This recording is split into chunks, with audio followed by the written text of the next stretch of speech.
For Crema Media's Polity, I'm Sane Dlamini. Well-known investigative journalist and author Evelyn Groenink joins me to discuss her book titled The Unlikely Mr. Rogue, A Life with Ivan Pillay. So Evelyn, many of us don't know much about Ivan Pillay's life and his politicization. Can you please give us some brief insights into him growing up and how he was politicized back in Merebank in Durban? Yeah, I'm happy you asked that, because often when you talk about politicians, it's those guys that you see making noise in the streets and stamping their feet and how and whatnot. But actually, Ivan just started, as I think all the real good activists do, by being concerned about the community.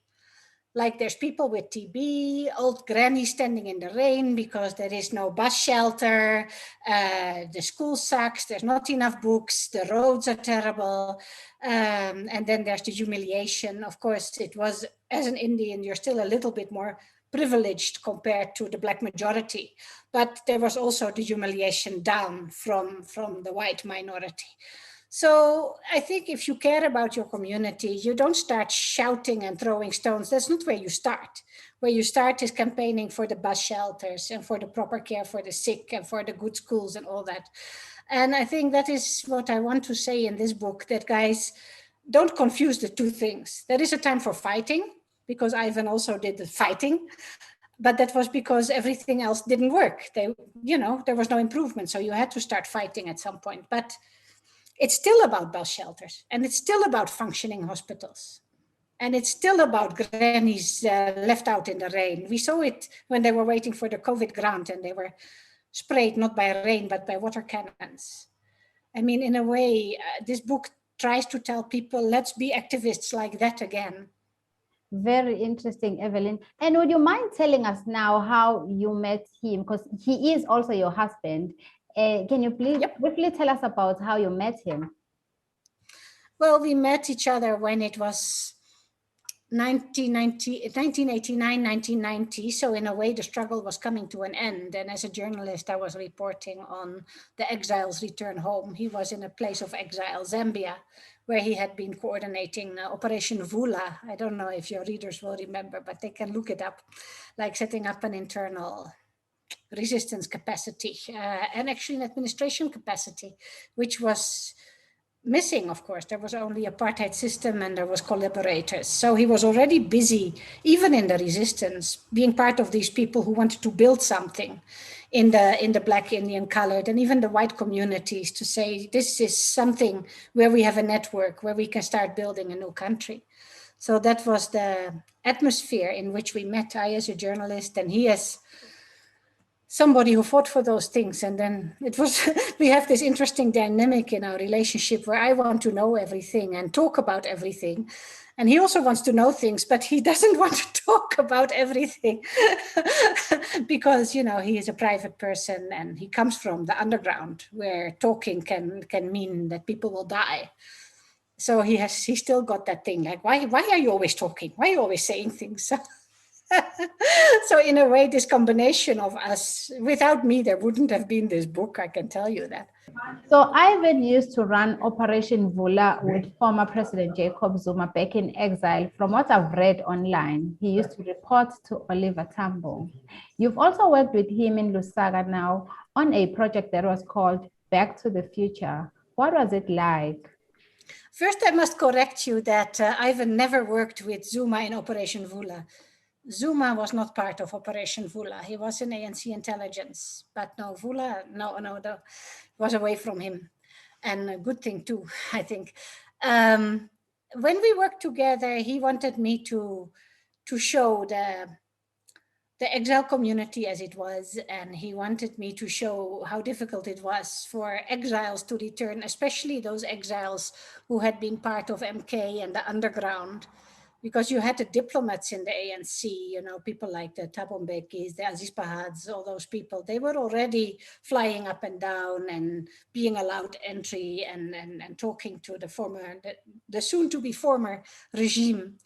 But a lot of people were just, still stuck underground, stuck at the grassroots level. So that was what that was about. And he took me around and had me talk to a whole lot of people there. He also played a huge role in setting up SARS with Minister Pravin Gordhan. It must have been stressful for him when the news about the rogue unit made headlines. Well, of course, it was not nice. Fortunately, it's all turned out to be fake news again. But what is worse than, in the book, I go into this question because they always ask me, how bad was that for you and your family? And in the book, I must honestly say that the worst thing was not us so much, because nobody threw us in jail, nobody tortured us, it wasn't on that level. But what was terrible was to see everything going to pieces. That tax institution was like world class. Pravin Gordhan and others were actually invited to international bodies as a token of recognition of how good that institution was. And the same went for other departments. Actually, SARS, I write in the book that SARS worked with health, worked with home affairs, worked with the borders. And it did a lot of good because they focused on what don't we know, what do we have to learn, what systems do we need to set up. And I think that was a recipe for progress that even today's politicians should actually take a leaf from. Because very often you get people, the shouty type of politician who comes in and says, I'm the greatest, I'm going to do this, look at me, I'm taking a selfie, this will come all right tomorrow. And of course, we've all seen as people in South Africa that the things are not coming right. So if you have another attitude, which is like, look, I've been in the bush for 20 years, I've been in an underground army, what do I know about management? What do I know about even running a shop? I've never even run a shop. If you have that attitude, if you come into a system with a desire to learn, as much as to change, because obviously it was an apartheid system and it had to change. But even if you want to change a car from a VW to a Mercedes or the other way around, you still have to know how cars work. So you have to know how you get electricity to people, how you get medicines to clinics. You have to know those things. I don't know those things. Yeah. I don't know if you would say that you know those things, but people come in and they think it's easy. They know how to do everything, and then they don't have that learning attitude. And that went down with SARS, because during the building of SARS, there was that learning attitude where you'd say to the former bureaucrats, okay, Mr. Van der Merwe, you worked for the apartheid regime, but we're not going to let you go. We're not going to give you a package. We're not going to send you into retirement. First, you give us all the info. Tell us exactly how you've been doing this. And then we'll take that info, we'll massage it, we'll see what we can do to extend that system so that it benefits all the people and not just one group. That's what they did. They were the bosses of SARS, but they learned from those they had overthrown in order to transform. And I think that's a very interesting finding. But that all went, they broke it. And that was the saddest thing. Can you briefly tell us, Evelyn, I'm sure you've had conversations with him. How does it feel now about the way our government is being run? As a man, that we know that he is a man of authority and he's a man who likes things to be done as they should be done. How does it feel when he looks at the ANC now and how our country has been run? Well, it feels lousy, but I think we are not exceptions. Many of us share that feeling. It's just that what I as a journalist would like to report on was people coming together who all have that same feeling that this has gone wrong in a big way. Let's try and get all the experiences together and see what can we do to make the trains in Cape Town run, to get the clinics working properly, not just for Corona, but for everybody. How do we do this? Let's get together and let's stop all the political shouting. Let's just try and make this thing work.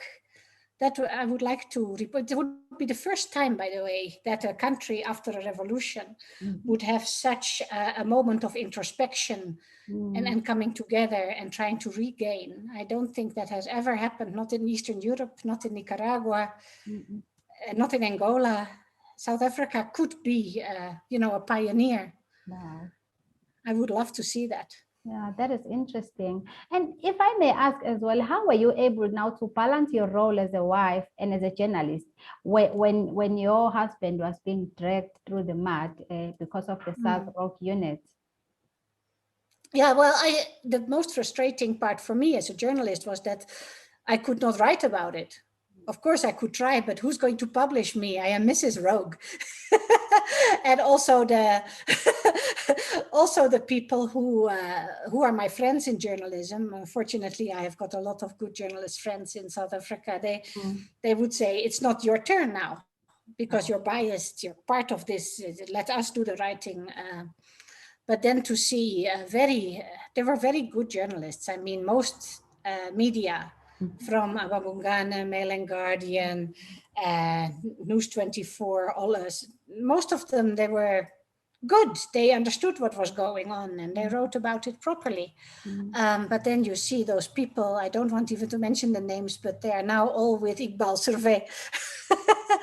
And they're just doing the very same thing that they did then, and they're still getting paid for it. And as a journalist, that upsets me a lot. Yeah. I can imagine. And in the book, I got a sense that you've also addressed the issue of stress-related trauma from those people that you met while you were in Angola in exile. Can you just tell us how that felt, having to deal with people who had those kinds of issues? Yeah, I had to learn because maybe you would be better coming from a population group that was very much oppressed and still is to some extent than me. I'm white from Holland, so I can say I'm aware of my white privilege.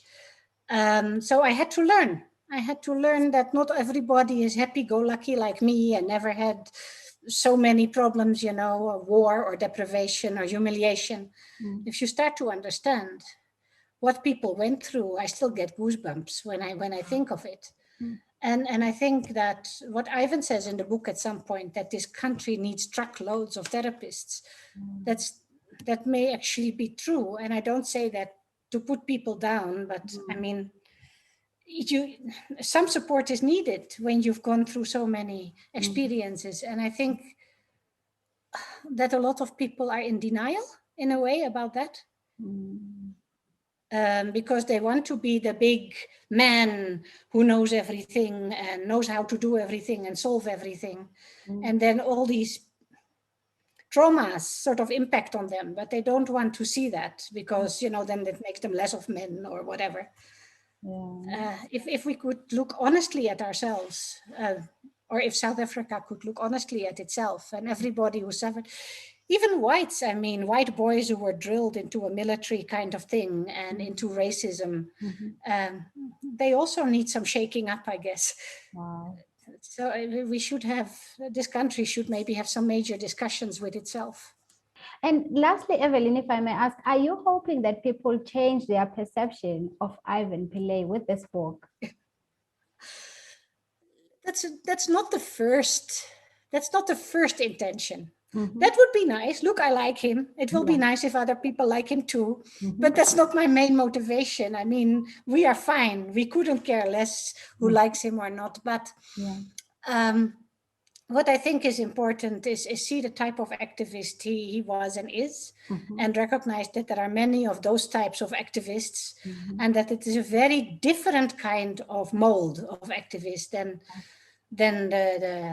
the bit that I started with, the bit that is shouting in the streets and shouting slogans. If that nitty gritty, I always call it squirreling work, just squirreling around and seeing where you can get the hazelnuts to build something with, that type of attitude. And Ivan himself says, I think he also says it in the book, that there are so many people, unsung heroes, nurses, who try to do their best in clinics without PPE and risking their lives every day. There are so many bus conductors who try to service the public with broken buses that never get maintained because all the systems are broken. There are good policemen who work alongside criminal policemen and might get shot because if they stand up to what's going on around them.